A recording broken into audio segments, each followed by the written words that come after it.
कुछ नहीं मिला भैया, कभी नहीं मिला है। पर एनजीओ वालों ने कुछ सामान डिस्ट्रीब्यूट किया था जिसमें खाली घाट नंबर 28 के लोगों को मिला, बाकी किसी को भी उन लोगों ने अपने नाम और उनके नाम लिखवा दिए जो यहाँ थे ही नहीं। दिल्ली की यमुना जो कभी राजधानी की जान कहलाती थी, आज उसकी तस्वीरें बिल्कुल पलट चुकी हैं। आज मैं यमुना घाट पे मौजूद हूँ। यहाँ आपको पीछे कॉलोनी भी नज़र आ रही होगी। 2017, 18, 19 ये वो वक्त था जब यहाँ बसी कॉलोनियों को वैध बनाने की जद्दोजहद शुरू हो गई थी। आज 2025 है, लेकिन अब तक इन अवैध कॉलोनियों को वैध बनाने का जो मसला था वो हल होने का नाम नहीं ले रहा। नमस्कार, वी नेशन न्यूज़ में आपका स्वागत है। मैं हूं आपके साथ रिया तोमर। आज मैं आपको वो हकीकत दिखाऊंगी जो यमुना की सच्चाई बताती है। यमुना जो कभी साफ सुथरी हुआ करती थी, आज इतनी मैली हो चुकी है कि डुबकी लगाना भी काफ़ी मुश्किल है। इतना ही नहीं, इसके 4 कोने हैं। एक कोने को साफ कर भी लिया जाए, लेकिन बाकी 3 कोनों का क्या होगा? दिल्ली की 70% जो गंदगी है, जो सीवर का पानी है, वो सीधे यमुना में आता है। इसका कारण है अवैध कॉलोनियाँ जो आसपास बसी हुई हैं, या कुछ और वजह। जानने के लिए ये रिपोर्ट आप पूरी देखिएगा। तो गणेश जी से हम जानेंगे कि किस तरह से यमुना की सफाई के इंतज़ाम यहाँ किए जाते हैं, लेकिन लग नहीं रहा है यहाँ कभी सफाई हुई होगी। और घाटों की हालत भी खस्ता हो रखी है, मिट्टी ही मिट्टी मुझे चारों तरफ नज़र आ रही है। तो कैसे आप इसका सुधार करते हैं? ऐसा है, अब जो पीछे से पंजाब से पानी छोड़ा था, पीछे से आपको पता हरियाणा से पानी आता है और हर साल पानी आता है। और हर साल यहाँ पे एक महीने तक तो मुसीबत रहती है। यहाँ पर ये 2 फुट कीचड़ के अंदर चलते हैं यहाँ पर हम, और आते जाते हमारे पैर सारे इन्फेक्शन हो जाता है पैर के अंदर। तो दवाई भी रहती है, कई लोग बीमार पड़ जाते हैं, चिकनगुनिया, मलेरिया वलेरिया भी हो जाता है। उसको तो छोड़ो, चलो कोई बात नहीं। उसके तो हमारे 15 दिन तक लाइट गई थी। अभी जो बाढ़ आई थी ना 1.5-2 महीने पहले, तो 15 दिन तक लाइट काट रखी थी हमारी। 15 दिन भी लाइट के थे हम यहाँ पर। लेकिन बिजली विभाग तो कहता है कि पूरे इंतजाम किए जाते हैं दिल्ली से लगे सटे इलाकों में भी। मैडम क्या इंतजाम करा, टेंट लगा दिए, टेंट के अंदर ही पानी आ गया था। पीछे से शमशान की दीवार टूट के पानी आ गया था पीछे से। अब कहाँ जाएंगे हम लोग, बताओ? हमारा तो चलो मान लो हम तो इंतजाम अपना कर लेते हैं, और जो गरीब लोग है वो कहाँ जाएगा? अच्छा, एक सवाल और करना चाहूँगी। जो यमुना के आसपास बसे इलाके हैं, उन्हें अवैध निर्माण, अवैध कॉलोनियाँ घोषित कर दिया गया है। आपको क्या लगता है किसी दिन अगर सरकार का कोई ऐसा नोटिस आ जाता है कि एकदम एक्शन उठ जाता है? यहाँ पर नोटिस तो एक बार 2016 में लगा था, 2-3 साल पहले भी लगा यहाँ पर। 2 बार नोटिस लग चुके हैं यहाँ पर टूटने के। तो उसके बाद हमारी मीटिंग बैठी थी विश्व हिंदू परिषद की, बजरंग दल की, और हमारे RW की यहाँ के पंडित से मीटिंग बैठी कि पुराने घाट है, सारे ब्राह्मणों के घाट है, पंडितों के घाट है इसके, तो इनको ना थोड़ा जा साफ सुथरा सफाई रखेंगे हम। आरती वारती भी चालू कर दी थी यहाँ पर करना, तो उसके बाद फिर वो रुक गए थे घाट ये। देखिए, जब आप लोग यहाँ, जब आपके पूर्वज या फिर कोई पहले इंसान यहाँ रहने आया होगा, तब उनको ये नहीं पता था कि सरकार की अवैध ज़मीन नहीं है ये जगह कब की है? जब ये DDA भी नहीं थी, अंग्रेजों के टाइम के बसे हुए यहाँ पे लोग, आज के नहीं है। सरकार कहती है अपनी, चलो ठीक है मान लो तुम्हारे अंडर में आ गया, हम पे कागज़ वागज कुछ नहीं है। बाकी अगर आप हमारे इस स्थान को तोड़ते हो, उसके तो हमारे को 300 मीटर के दायरे में या 200 मीटर दायरे में हमारे को मकान बना के दो, क्योंकि हमारा काम पानी से है मैडम। ये जमुना आप रोड पे नहीं ला सकते हो। जमुना की जगह रहेगी, मानती हो ना चीज़ को? है, और कोई ऑफिस तो है नहीं, कोई वैसा काम तो है नहीं, कोई फील्ड का काम तो है नहीं, कहीं भी घूम फिर के कर लेंगे हम। जमुना का काम है। अब पानी कहाँ से लाओगी, नाव कहाँ से लाओगी? ये तो रोड पे थोड़ी चलेगी, ये तो पानी पे चलेगी। पूजा पाठ तो घाट पे होगा, रोड पे थोड़ी होगा। लेकिन सरकार ये बोल रही है कि आपको जब अवैध कॉलोनियाँ घोषित कर गया, जब आप विस्थापन की जगह आपको दी जाएगी, तो आप कहीं और भी रह सकते हैं। बवाना में दे रहे, नरेला में दे रहे, वहाँ थोड़ी रहेंगे हम। बुरा मत मानना, यहाँ से बवाना आपको नरेला आपको पता है कितने 22-25 किलोमीटर है, 30 किलोमीटर मान लो। इतनी दूर से मैडम आएंगे जाएंगे कैसे? सुबह 5:30-6 बजे पूजा वाले यहाँ पर आ जाते हैं, 1.5 घंटा आने में चाहिए मैडम। तो इंसान कब सोएगा, कब जाएगा यहाँ से, कब क्या करेगा? तो आपके परिवार में आपके बच्चे होंगे, उनकी पढ़ाई लिखाई का क्या? तो हुई नहीं मेरी, अभी तो हुई नहीं है, कुंवारा पढ़ाई लिखाई। अच्छा, तो आपके यहाँ पे कॉलोनी में भी काफ़ी बच्चे मैंने अभी देखे जब हम वीडियो बना रहे थे, तो उनकी पढ़ाई लिखाई का मसला कैसे हल करते हैं? क्योंकि यहाँ आसपास तो मेरे पास कोई, मैंने देखा ही नहीं कोई स्कूल हो, कुछ नज़र आ रहा हो ऐसा कुछ। स्कूल है, लाल किला स्कूल है, और ये मोरी गेट स्कूल है, कश्मीरी गेट के अंदर सरकारी स्कूल, दीवान हॉल में चांदी चौक के अंदर स्कूल है, वहाँ पर जाते हैं। तो यहाँ अगर यमुना घाट की बात की जाए तो बिजली पानी का इंतज़ाम कैसे करते हैं? साफ़ पीने का पानी कहाँ से आता है यहाँ? बाढ़ आ जाती जब तो मैडम बाहर से खाना वाना मंगाते, खाते वहीं बाहर खाते।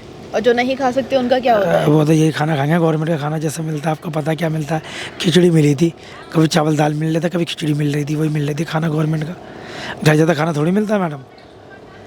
और क्या कहना चाहेंगे यमुना की सफाई को लेकर, क्योंकि यमुना देखिए आपने बोला कि आपके लिए व्यवसाय का साधन भी, आपके जीवन साधन भी है और आपने बचपन से यहीं अपना जीवन व्यतीत किया है, लेकिन यहाँ की जो गंदगी है वहाँ पे आपने एक बार भी बात नहीं की कि इनकी सफाई के लिए आपने क्या खुद से एक कदम उठाया या फिर सरकार से क्या? मैंने खुद से कदम किया। इतने लोगों को अभी तुम्हारे सामने बोल रहा था, कहता बदतमीजी बोल रहा है कि तू नहीं डाल, खुद देखो डाल रहा तुम्हारे सामने, मैं क्या करूँ? देखो कैमरा घुमाओ, कैमरा घुमाना भैया, डाल रहा तो मैं क्या करूँ?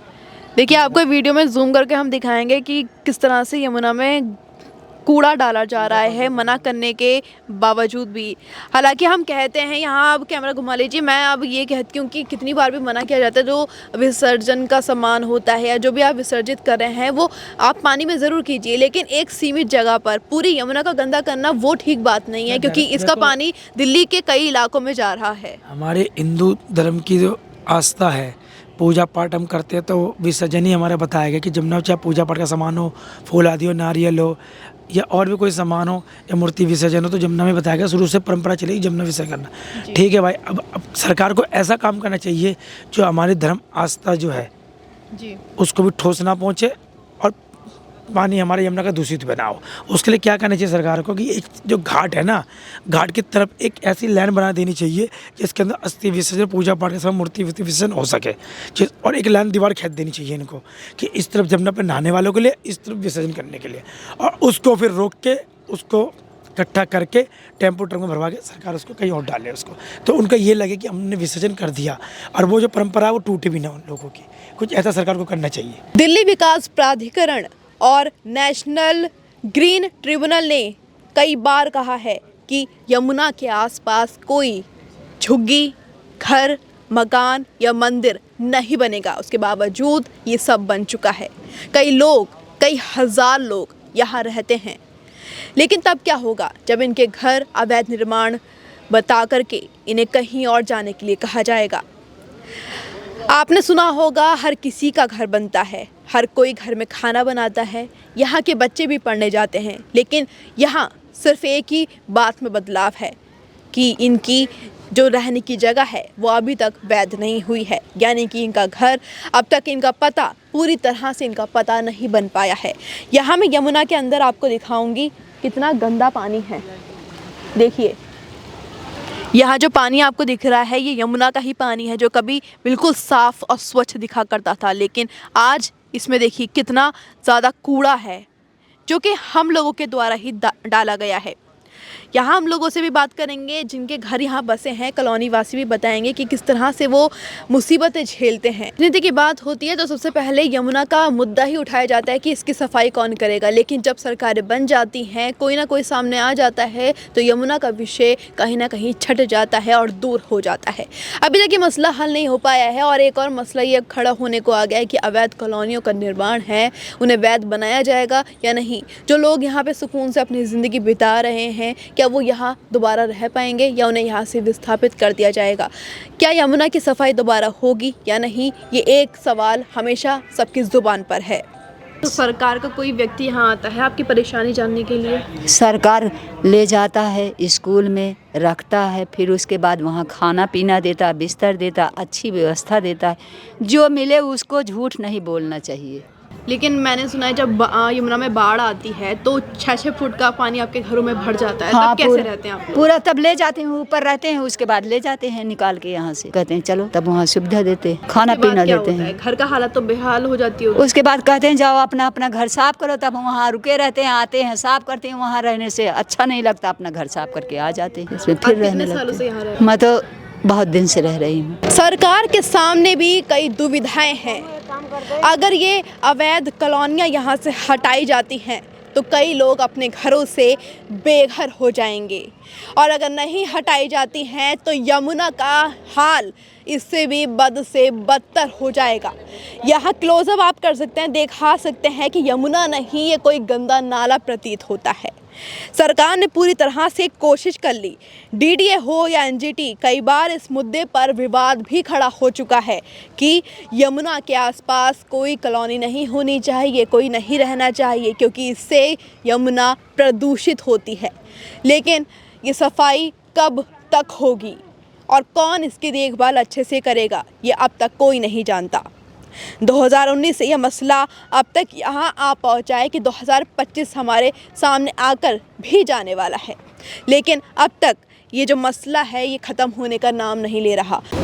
सरकारें हर बार कहती हैं कि अवैध कॉलोनियों को वैध बनाया जाएगा, यमुना की सफाई ज़रूर होगी और यमुना एक दिन फिर से जैसे पहले स्वच्छ थी वैसे ही नज़र आएगी, लेकिन तस्वीरें असल कुछ और ही बयां करती हैं। कैमरा पर्सन कुलदीप सिंह मेहता के साथ मैं रिया तोमर, वी नेशन न्यूज़ से।